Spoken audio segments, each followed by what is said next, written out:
గురుగారు, మిథున రాశి వారికి ఈ వారం ఏ విధంగా ఉండబోతోంది? మిథున రాశి వారికి 3 గ్రహాలు యోగిస్తున్నాయమ్మా.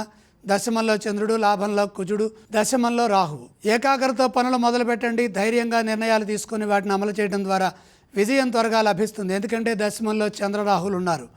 దగ్గర వారి నుండి సహాయ సహకారాలు అందుతాయి. స్వయం కృషితో పనులు పూర్తి చేయండి. మనోధర్మం మిమ్మల్ని సదా కాపాడుతుంది. ఎందుకంటే ఒక్కో సమయంలో దగ్గర వారి నుండి సహాయం అందటంలో మన ప్రవర్తన పైన ఆధారపడి ఉంటుంది. ఆవేశం లేకుండా సౌమ్యంగా సంభాషించండి. ప్రతి మాట వివాదంగా గోచరిస్తుంది. మనం మాట్లాడేది ఎదుటి వారికి వివాదంగా అనిపించవచ్చు. ఎదుటివారు మాట్లాడేది కూడా మనకి ఇబ్బందికరంగా అనిపించవచ్చు. ఉద్యోగంలో సకాలంలో మీ బాధ్యతలను మీరు పూర్తి చేయడం ద్వారా మీకు మేలు చేకూరుతుంది. సమయము సందర్భము చూచి విజయాలను సాధించాలి.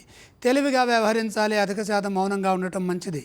మొహమాటం వల్ల ఖర్చులు పెరగకుండా చూసుకోవాలి. ఆత్మవిశ్వాసం చాలా వరకు రక్షిస్తుంది. కొందరు విసిగించే ప్రయత్నం చేస్తారు.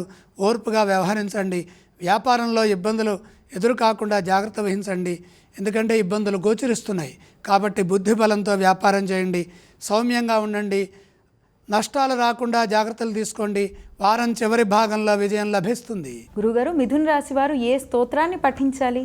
మిథున రాశి వారి ఇష్టదైవాన్ని స్మరించడం మంచిది. గురుగారు, మిథున రాశి వారు ఏ ఆలయాన్ని సందర్శిస్తే శుభ ఫలితాలు వస్తాయి? ద్వాదశంలో బుధ గ్రహం ఉన్నది. విష్ణుమూర్తిని దర్శించాలి. గురుగారు, మిథున రాశి వారు ఏ ఏ దానాలు చేయాలో తెలియజేస్తారా? పెసలు దానంగా సమర్పించాలి.